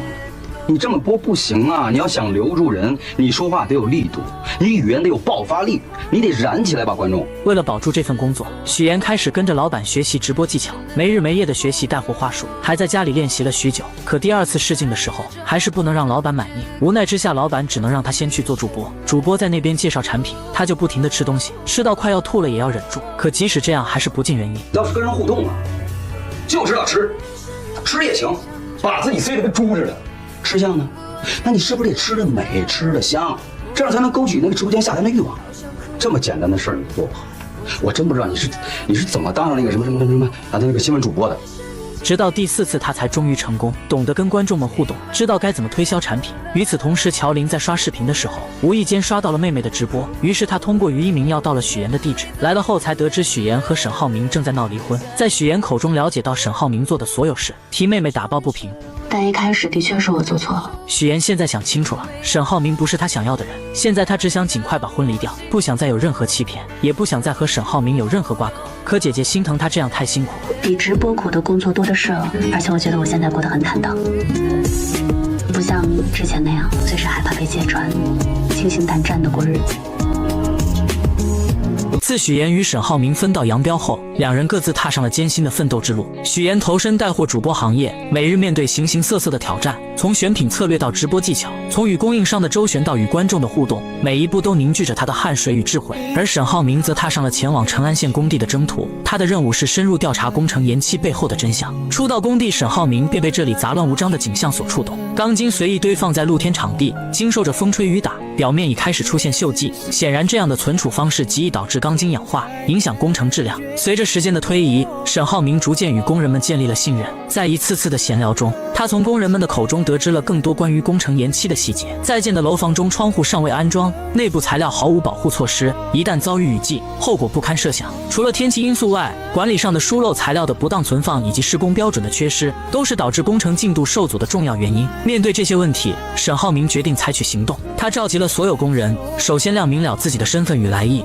客套话我就不多说了，我这次来这儿，主要是调查我们工程延期的问题。随后详细列举了他在工地中发现的种种问题，从钢筋的锈蚀到楼内材料的保护，从施工标准的缺失到管理上的漏洞。沈浩明深知，如果这些问题不解决，工程将无法通过验收，更无法按时交付。于是他果断提出了返工的要求。然而这一决定并未得到所有人的支持。带头的小包工头首先提出了异议，他声称公司目前资金紧张，无法支付返工所需的费用，要求沈浩明先解决资金问题，工人们才愿意继续工作。同时他还强调自己只是按照公司的要求施工，对于工程质量问题并无直接责任。面对这样的回应，沈浩明并未动摇，他敏锐地察觉到工人们施工质量的低下以及缺乏统一标准的问题。为了激励工人们提高施工质量，沈浩明提出了签署个人合同的想法。他承诺，只要工人们能够按照标准施工，保证工程质量，他将亲自监督工资的发放，确保每个人的劳动都能得到应有的回报。然而这一提议却遭到了小包工头的误解，他认为沈浩明此举意在挖角，试图将他的团队纳入麾下。面对误解，沈浩明耐心解释，他强调自己的目的只有一个，那就是确保工程的质量和进度，同时保障工人们的合法权益。为了打消工人们的顾虑，他还特意准备了一袋子现金，表示每天工作结束后，工人们都可以到办公室领取当天的工资。这一日结工资的承诺瞬间点燃了工人们的热情，他们纷纷表示愿意与沈浩明签署合同，重新投入到工作中去。就在小包工头准备抗议并带领部分人离开时，沈浩明一个电话便叫来了一大批新的工人。在沈浩明的带领下，工地上的各项工作开始有条不紊地进行起来。回到办公室后，沈浩明并未放松警惕，他向工程负责人询问了工程延期的具体原因。负责人解释说，材料和人工的涨价是导致工程进度受阻的主要原因。然而沈浩明却有着不同的看法，他认为材料和人工的涨价只是表面现象，真正的原因在于工程的多次返工，浪费了大量的材料和人力。他还暗示这其中可能存在着不为人知的利益输送。3天，就3天时间，把整个项目初始到现在所有采购的报价、实际支出、员工工资整理一遍给我。与此同时，另一边的许妍也在为自己的事业奋斗着。她成功申请成为了单独直播间的主播，开始了自己的带货之旅。在一次直播中，陈琳偶然刷到了许妍的直播间，并将这一消息告诉了沈浩明。于是当沈浩明看到直播间里的许妍正在热情地推销无骨鸡爪时，他的目光被一个疯狂下单的观众所吸引。查看头像后，他发现这个人竟然是沈浩辰，于是一场无声的较量在直播间里悄然展开。沈浩明也加入了疯狂下单的行列，与沈浩辰争起了榜一大哥的位置。然而最终还是沈浩辰更胜一筹，稳稳守住了榜首。这50、70、100的，这好几百单了，能吃完吗？搞批发的。你管他是不是搞批发的呢？这就是他直播间的金主爸爸，妥妥的榜一大哥。许妍从未料到，在直播间里那个疯狂下单、占据榜一大哥之位的温暖的港湾，其真实目的竟是为了与他见上一面。面对这份突如其来的关注，许妍内心五味杂陈，本打算婉言拒绝这份不期而遇的邀约。然而直播公司的老板却极力劝说许妍把握住这次机会，认为这或许能为他的直播事业带来新的突破。在工作的重压与老板的期许下，许妍最终无奈妥协，接受了与榜一大哥见面的提议。约定的日子如期而至，许妍踏入了一家静谧的咖啡店，心中暗自揣测着即将见面的榜一大哥会是何等模样。他原以为会是一位中年男士，却不料被告知并不是他。正当他四处张望，心中充满疑惑时，一个熟悉的身影悄然出现在他的身后。嫂子，竟然是沈浩辰。原来沈浩辰因长久未能见到许妍，心中思念难耐，无奈之下才想出了这个别出心裁的办法。榜一大哥，温暖的港湾。我们老师教我的，家就是温暖的港湾。你们老师说的对。晨晨，直播间里下单的钱哪儿来的？他借助阿姨的手机，以榜一大哥的身份在许妍的直播间疯狂下单，只为能引起他的注意，进而获得一次见面的机会。阿姨得知此事后，出于对许妍的关心与帮助，也欣然同意了这个计划。然而当许妍得知真相后，却并未因此感到开心，反而觉得这份见面方式过于刻意。他执意将下单的钱转给阿姨，并明确表示不希望沈浩辰在任何的直播间下单。面对许妍的坚决，沈浩辰只得坦白，那几百单的无骨鸡爪，他已悉数送往了沈浩明经常捐助的福利院。这份善举让许妍对沈浩辰的印象有所改观。沈浩辰趁机提起，自从许妍离开后，沈浩明一直陷入深深的困苦之中。他看得出哥哥对许妍的思念之情，他恳求许妍能够回家，重新回到沈浩明的身边。然而许妍却只是默默聆听，未做任何回应。沈浩辰也补充道，沈浩明因工作原因出差去了外地，家中只剩下他一人，倍感孤独。还记得我的手机号码吗？记得就可以打电话给我。如果你想我的话，打电话给我，我就来接你，想去哪儿玩都可以。次日，许妍如往常一样开始了她的直播带货。然而这一次，一个不速之客的出现打破了直播间的平静。方磊在直播间内公然指责许妍，称她是一心想要嫁入豪门的捞女。这种言论瞬间引发了直播间的轩然大波。面对直播间内突如其来的指责，许妍一时之间竟不知如何应对，直播间陷入了短暂的沉默与尴尬。为了化解这场危机，许妍急中生智，拿起一个垃圾袋，将自己装了进去，以一种幽默而自嘲的方式缓解了紧张的气氛。虽然这一举动暂时平息了风波，但事后许妍还是被老板狠狠训斥了一顿。老板认为许妍在直播中的沉默与不当处理，给公司带来了不小的损失。更令他不满的是，许妍还将榜一大哥给弄消失了，这无疑是对直播资源的一种浪费。为了阻止类似情况再次发生，老板决定让许妍参加户外带货直播。在户外直播中，许妍依然展现出了她对待工作的认真与热情。她顶着太阳耐心地为观众介绍每一款产品，用她的真诚与专业赢得了观众的认可与喜爱。与此同时，沈母与她的朋友们在一次聚会中聊起了许妍。当得知许妍正在创业，众人纷纷表示，相对于这种不稳定的工作，还是新闻主播这样的职业更为稳妥与体面。甚至有人开始怀念起许妍在新闻主播岗位上的风采。就在这时，方磊再次出现在众人面前，他热情地邀请各位阿姨参加一个活动，却没想到这个心怀不轨的女人竟然将众人带到了许妍带货的现场。阿兰，是我眼花了吗？那个女孩是妍妍吗？当沈母与朋友们发现许妍正在这种环境下工作时，心中不禁涌起一阵复杂的情绪。沈母本想上前与许妍打招呼，却似乎碍于面子而犹豫了。而众姐妹则开始纷纷吐槽，认为许妍在这种环境下工作，实在是有损沈家的风评与形象。她们的话语中充满了对许妍的不解与失望。你再怎么说也是沈家的儿媳妇，卖大米鸡蛋，这么自降身价，只会叫人瞧不起。咱们几个才有钱几天啊，就忘本了。蕾蕾，你今天是故意让我来看戏的。而面对太太团的贬低，于兰更是化身护系狂魔，将他们都怼了回去。什么叫自降身价？谁瞧不起谁啊？孟总啊，你跟你老公开建材厂那会儿，也睡过仓库吧？马总呢？创业不需要日晒雨淋吗？你们家是做水泥厂起家的，那时候约你，每次见你从头到脚都是水泥，一拍一股子灰，忘了？你别看我暴发户嘛。说完，于兰根本没有理会方磊，转身离开。方磊的如意算盘又落空了。事后，于兰坐在车上看着许岩辛苦的样子，心疼的流下了眼泪。于是他特意派司机过去买了100单。这时，一直跟许岩交好的美玲姐也过来支持许岩。小许，你一个人出来创业，我都支持，加油！许岩四处看了看，找到了坐在车上的于兰，心里无比感动。什么？我们家主播太牛了，商品进了。谁买单了？于老板。我只是想要摆脱曾经那些错的，重新开始新的生活。既然决定了要离婚，那之后彼此就做陌生人。原来沈浩明得知许岩直播带货后，特意将自己收拾了一番来见他。下车，他看到许岩如此辛苦地干着这些活，眼里露出了一丝心疼。这一刻的他终于明白，许岩再也不是以前那个为爱撒谎的小女孩，而他为了弥补自己内心的愧疚，选择用钱来解决。他认为许岩完全没必要辞职，来过这样的苦日子。我不需要。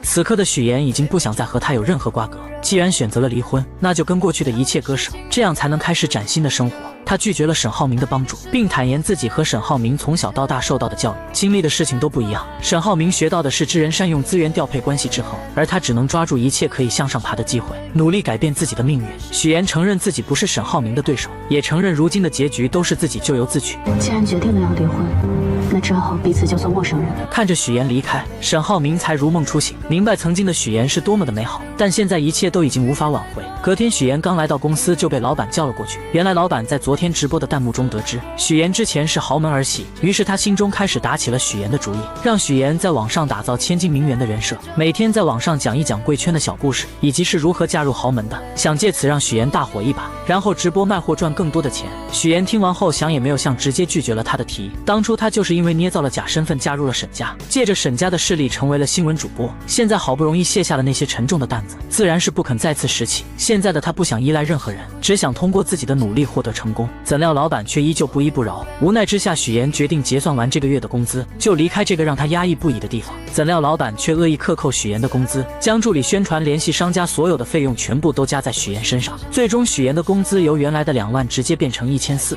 工资明细可不可以给我看一下？我觉得不合理。那钱少啊？那你就听我的呀，随便编个故事。你比如说，一个女强人嫁入豪门，又通过自己的努力变成了豪门，这人设多励志，分分钟成为头部主播，你就不用在这儿忍气吞声了。工资明细，麻烦发我邮箱，我不干了。许岩明白老板不会善罢甘休，为了不给沈家添麻烦，他选择了辞职。而许岩在失业后，还是会像往常一样来姐姐家，给他填补各种生活用品，却无意间看到姐姐为了省钱，把柜台里的试用品带回来。试用装很多人用过的，其实不太卫生的，哪能？许岩本想着再劝一劝，这时姐姐的朋友打来电话，还哭得十分伤心。原来作为服装设计师的瑶瑶极具有天赋，设计的服装也很好看，但却因为没有钱买配饰，在全国服装大赛上名落孙山。她哭得很是伤心，大家不停安慰着她。而看到瑶瑶的设计后，许岩有了一个大胆的想法，那就是创业做服装生意。而许岩的执行能力也很强，他将大家集合到一起，说出了自己的想法，大家都很是赞同。眼下设计师有了，女模特有了，乔琳可以做妆造设计，许岩又很擅长策划营销，正好卡里还有15万，几人一拍即合，准备成立一个属于自己的民族服装品牌。但创业可不是那么容易，许岩想利用短视频来帮自己的品牌打广告，可视频发出去后，点赞和关注都不尽人意。有人点赞了，有人点赞了！哎，被击了，别了，才41个赞。怎么搞的？是不是这个时间点大家都不怎么刷手机啊？不久前，沈浩明被父亲下派到子公司调查工程的事，项目负责人担心吃回扣的事情被发现，整日里联合包工头给沈浩明难堪。沈浩明很是聪明，一一化解了这些矛盾。怎料总经理不肯罢休，找到一群混混来到工地闹事，迫切的想要把这个太子爷给赶走。一个少爷倒子，我看他怎么斗这帮流氓。对，就是让他知道这滩的水啊没那么浅，他哪儿来呀？回哪儿去吧？晚上，沈浩明准备继续支持许岩的直播事业，却发现主播换了人。此刻的他心里无比的失落。隔天一大早，他就给秘书打电话，确定许岩的行踪，这才得知许岩辞职开始创业。但他这边很是棘手，暂时管不了许岩。这次秘书不仅带来了许岩的消息，还带来了昨天那帮混混头子王德福的资料。晚上，沈浩明直接做出了一个让众人意外的举动，他赤手空拳找到王德福，提出跟他一一起散步。散步的时候，沈浩明一直一言不发，而是直接走到了王德福家门前，对着家里的老太太打了声招呼：“王阿姨。”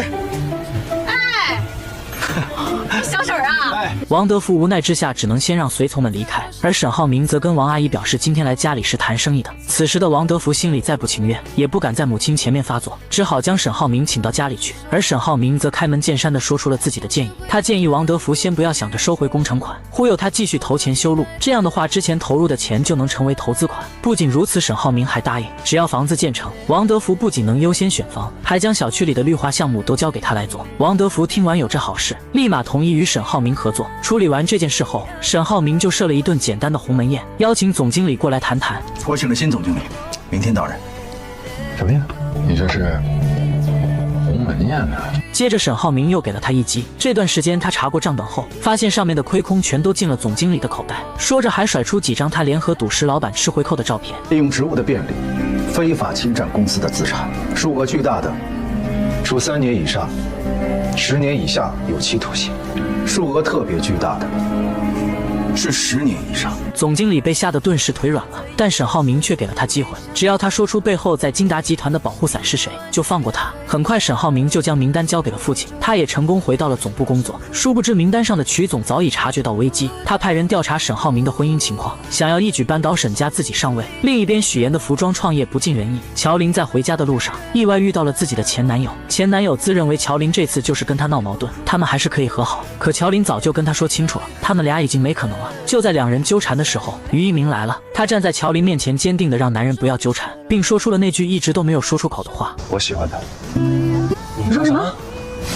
两人的关系在这一刻开始变得微妙起来。随后乔琳来到许岩家，发现大家都很是沮丧。原来昨天的视频发出去后，就只涨了11个粉丝，但许岩并没有放弃，他开始思考研一方的不足之处，与法国的一个小众品牌做对比，决定从产品的功能性和大众性着手。我觉得这个方向很对。如果按妍妍刚才说的话，我有一个预设想啊，就是下一次的视频，我们可不可以融入普通人一天这样的设定？普通人的一天，那就是整体都改得生活化一点呗。没问题，就按照这样，我们去改变一下方案，融入到下一期的新品里面。对呀，可以问题。不久前，为了给工作室拉投资，许岩每天游走各大老板之间，介绍工作室的产品，陪着喝酒应酬，可结果却不尽人意，大家都以知名度不高婉拒了。沈浩明每天下班都会在许岩的必经之地等着他，默默地关注着，看着他辛苦的样子，心里很是难受。每次当他想要上前帮忙的时候，都会想起那天说的话：家人决定了要离婚，只好彼此就做陌生人了。就在沈浩明内心挣扎纠结的时候，乔琳出现了。你在这儿干嘛呢？我来看一下妍妍。乔琳一直想给妹妹讨回公道，她看到沈浩明后，说起了他们两人之间的事情。虽然许岩有做错的地方，但他沈浩明也不是完全无辜。当初两人之间被揭穿后，许岩很是努力的想要挽回这段感情，可沈浩明却不相信他还利用他。但凡他对许岩好一点，也不会变成现在这种样子。既然当初那么决绝，那么今天就没必要这么假惺惺的。沈浩明听完后并没有生气，表示自己现在是真心想帮许岩的，希望乔琳能帮自己劝一劝。乔琳二话不说就拒绝了。我们妍妍现在1分1毛都不会再用你的了，要不然赶紧走吧，以后也别再来了。隔天，许岩正常见客户帮研一房拉投资，这一幕正巧被蒋亮看到。之前在酒会上的时候，蒋亮就曾对许岩比较有好感。得知他自己创业拉投资后，更是猜到前段时间传出来的离婚风波很可能是真的。蒋亮很清楚许岩的能力，也很看好他的项目，但现在的研一方知名度太低，他不会轻易投资。可他为了帮许岩出面，介绍了一个很出名的摄影师，就这样得到了许岩的联系方式。之后两人相处后，蒋亮越来越喜欢许岩的性格，更是给他的研一房进行投资。另一边，沈浩明准备和巴莱金合作，通过多方打探，发现巴莱金是个极其重视家庭的男人。他认为一个能够经营好家庭的、爱护和照顾好妻子的男人，才是一个有智慧、重承诺、值得信赖的合作伙伴。为了能谈下合作，沈浩明不得不厚着脸皮联系许岩寻求帮助。两人见面后，沈浩明依旧装作一副高高在上的模样，表示自己现在可以给许岩一个融资的好机会。许岩一下子就戳穿了他：是你遇到的困难比较大吧？许岩很明白，肯定是他遇到很棘手的事情，才会迫不及待地找上自己。沈浩明见状，知道自己无法再维持刚刚那副姿态，只能开门见山向许岩说明情况，表示需要许岩配合他再次扮演恩爱夫妻，出现在巴莱金夫妇面前，以此来博得好感，达成合作。说着把资料递到许岩的手里。许岩接过资料，了解完情况后，开始跟他谈起利益问题。而当他得知沈浩明要是能达成此次合作，能给沈家带来至少10个亿的时候，果断提出要100万的报酬，这让沈浩明很是惊讶。他知道做服装行业很烧钱，本以为许岩会提出更大的要求，没想到就只要100万。而为了再次和许岩搭上关系，他提出1000万，不过是入股而不是报酬。没等他说完，许岩直接拒绝了。我没有想让你来做我的甲方，这一次的合作是平等的，我只拿我的酬金，其他的我都不需要。听完这些的沈浩明心中无比酸涩，但他也只能答应下来。好，就这样说好了，100万当做你的酬金，但是你必须要记住，巴莱金先生很看重夫妻感情，我们必须要在他们面前表现得非常非常恩爱。合作愉快。合作愉快。许我耀眼的高能情节终于来了！即将离婚的沈浩明和许岩达成合作，在客户面前假扮恩爱夫妻。原来沈浩明为了跟一对俄罗斯客户合作，特意找许岩帮自己。许岩提出了100万的报酬，两人各取所需。隔天夫妻俩就开始了变装秀，穿着一身芭比牛仔风的衣服来到酒店，只为引起巴莱金夫妇的注意。虽然两人表现得很是卖力，但还是错失了机会。Seems so in love。不过我不喜欢芭比，我更喜欢 Twilight 暮光之城的爱情。听完这些，沈浩明决定实施 B 计划，将自己打扮成暮光之城的样子，拼命在巴莱金夫妇面前刷存在感。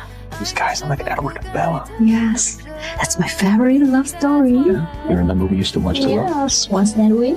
可这一次还没有跟人家搭上话，幸运的是知道了巴莱金居住的房间，于是两人再次换装，来到酒店订下了巴莱金隔壁的房间。随后两人执行 C 计划，沈浩明给前台打去电话，定制了一个最贵的浪漫套餐，但故意把房间号说成隔壁的。在猫眼里看到服务员将蛋糕送到隔壁房间后，许岩和沈浩明就出来敲响了房门，说自己订的蛋糕不小心送错了房间。看到女人已经开始吃了，许岩立马露出一副很是失落的表情，接着走到她跟前拍马屁：这么美的鲜花蛋糕，就是要配这么美丽的夫人。许岩的这番话成功获得了女人的好感，邀请他们一起共同享用。许岩拒绝了，表示这么浪漫的蛋糕只属于美好的2人世界。我带你去酒店的草坪吧，听说很有名，还有节目表演呢。你们也去草坪吧，咱们到时候一起喝一杯。好啊，晚上见。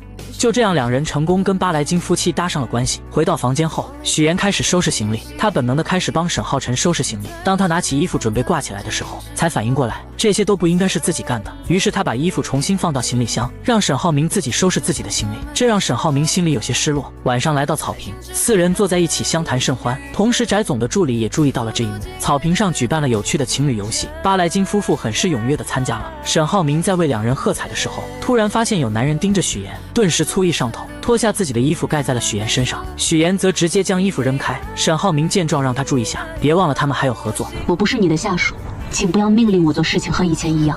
听完这些的沈浩明有些意外，现在的许岩很有自我，是他以前从来没有见过的。于是他问出了自己一直想要问的问题：你觉得我们为什么会离婚？因为你利用我。难道你没有？但我是真的爱你。我说以前我也帮了你啊。在沈浩明眼里，他得到自己想要的，许岩何尝没有得到他想要的？觉得他们两人之间没必要走到现在这一步。什么意思？想挽回？我有挽回过啊，有用吗？所以你挽了。沈浩明心中想着挽回，可嘴上却总是说这两者之间的利益关系，否定许岩的能力，觉得他在外面创业，所有的钱都打水漂了，只有他才能救许岩，所以许岩只有回到他身边才能成功。听完这些的许岩直接对了回去：你凭什么高估你自己？你又凭什么贬低我？你觉得没有人要投我吗？我告诉你，想要投我的人都排着队呢。你要投啊？你排队好了。此刻的沈浩明迫切地想要知道到底是谁在投资。就在许岩准备离开的时候，却被巴莱金夫妻叫住。女人炫耀了一番自己的奖品，并建议许岩上去玩游戏。要玩吗，老公？来啊！然而两人玩游戏的时候，泼起水来一个比一个狠，丝毫不给对方留情面。我们对了，刚刚。不好意思，是什么？接下来玩你画我猜的时候，两人丝毫不配合对方，很没有默契。直到许岩碰到创可贴这个题目的时候愣住了，他想起了那次在医院沈浩明给自己贴的卡通创可贴，那是自己最心动的时候。于是他对着沈浩明指了指手腕，沈浩明立马明白了他的意思。创可贴，恭喜回答正确，太不可思议了。我怀孕了，孩子是你的。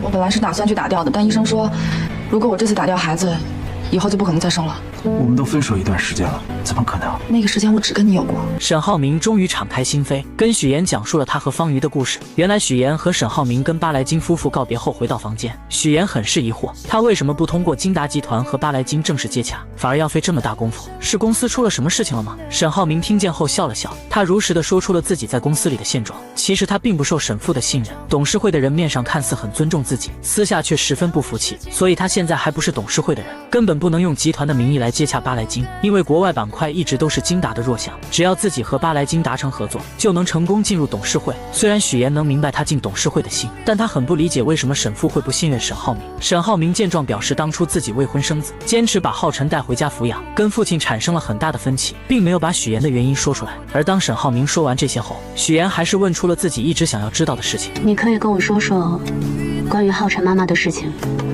不想说也没有关系。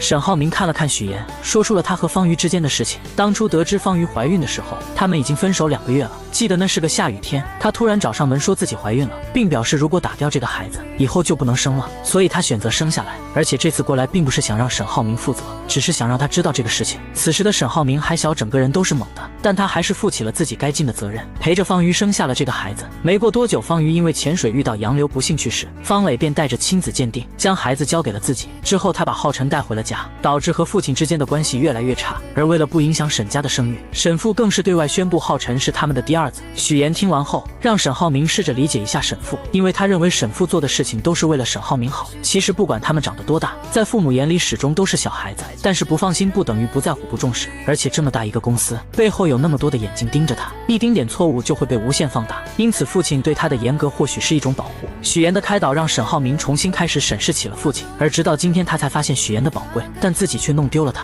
谢谢你，我确实有必要来到。那就早点睡。两人在准备睡觉的时候，沈浩明真的很想搞清楚谁给许岩投钱了。他不停地举例着自己周边的人，许岩就是晾着他不说。我的事情你不要管，你有没有权利知道？不要老是问这样的问题，注意你自己的位置。晚安。就在两人聊天的时候，殊不知背后却有人盯着他们。翟总为扳倒沈家上位，特意派商业间谍来打探许岩和沈浩明有没有离婚，想让他拍下两人闹离婚的证据。怎料这个人却是个傻的，他拿着相机爬到树上，没想到却被树下的农药毒到掉了下去。不死心的他趁许岩和沈浩明出去，想要趁着客房服务混进去，没想到却一头撞到了门上。好不容易费了9牛2虎之力进去拍了照片，没想到准备离开的时候，许岩和沈浩明回来了。没办法的他只好躲在衣柜里。明天早上他们就离开了。但是我要提醒你，既然已经做了这么多的准备，那就要选一个恰当的时机，不要太着急的去谈生意上的事情。好的，谢谢你。你不用谢我，我们是按合同。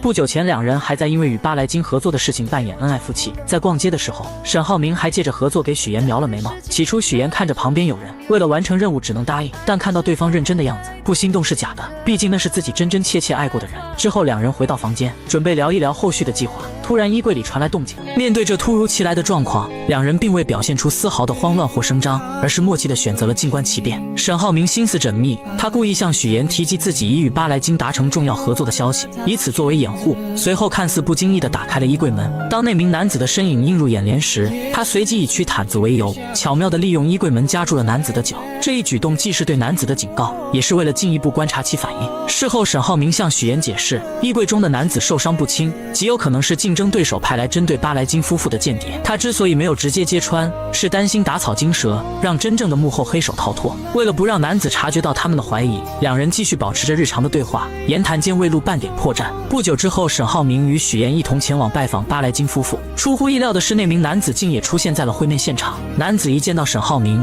便立刻换上了一副热情洋溢的面孔，主动与众人攀谈起来。他故意提起许岩与沈浩明最近传出的离婚风波，以及许岩辞职投身直播带货行业的决定。对于这些敏感话题，许岩早有准备，他从容不迫地解释道，自己辞职是为了创业，直播带货只是初步尝试，失败后他便转而创立了研一方。男子见话题未达预期效果，便又拿出了自己偷偷拍摄的照片，照片中许岩与沈浩明分床而睡，似乎印证了离婚的传言。面对这一证据，沈浩明不慌不忙地解释，昨晚他们玩了一个泼水游戏，由于配合不够默契，两人互相泼水，结果闹了点小别扭，这才导致了分床而睡的情况。若要人不知，除非己莫为。如果二位真的不是分居，敢不敢带我们去你房间参观一下？随后一行人来到了沈浩明的房间，众人一进门便被眼前浪漫而温馨的布置所吸引。房间内不仅装饰的别具一格，还摆放着一些趣味横生的玩具，显然是沈浩明精心准备的。他们好有情趣啊！抱歉，破坏了你精心准备的惊喜。男子见状，心中暗叫不妙，但仍不死心，又拿出了二人在家中争吵的画面作为证据。然而沈浩明与许岩却镇定自若地解释，那只是许岩在做瑜伽，而他在一旁打电话，根本不存在争吵的情况。男子见无法再找到破绽，只好尴尬地提出晚上请众人吃饭以表歉意。晚餐时分，男子再次发难，他指出许岩未戴婚戒，这一细节立即引起了巴莱金夫妇的好奇。就在许岩一时语塞之际，沈浩明深情地望向他，坦言两人之间确实存在一些小矛盾，他做过许多让许岩伤心的事，但回想起许岩在他工作繁忙时给予的支持，照顾他的父母，帮助他的弟弟，甚至在他事业上遇到困难时出谋划策，他深刻意识到许岩在他生命中的重要性。虽然此刻他们是在演戏，但这些话却是沈浩明的真心话。说着，他从口袋中掏出了许岩的婚戒，单膝跪地请求许岩的原谅。那下次不能这样。肯定不会。这一幕深深打动了在场的每一个人，许岩眼中闪烁着泪光，他接过婚戒，并在众人的见证下深情拥吻。这一举动彻底打破了外界关于他们离婚的传言，也让巴莱金夫妇对这对夫妻有了更深的认识。经过这段时间的相处与考验，沈浩明终于赢得了巴莱金的认可。在巴莱金离开之际，他宣布沈浩明的公司正式进入了候选名单，这意味着他们将有机会获得巴莱金集团的重要合作项目。沈浩明也有机会能够进入董事会了。随着一切尘埃落定，许岩向沈浩明表达了自己准备回去的打算。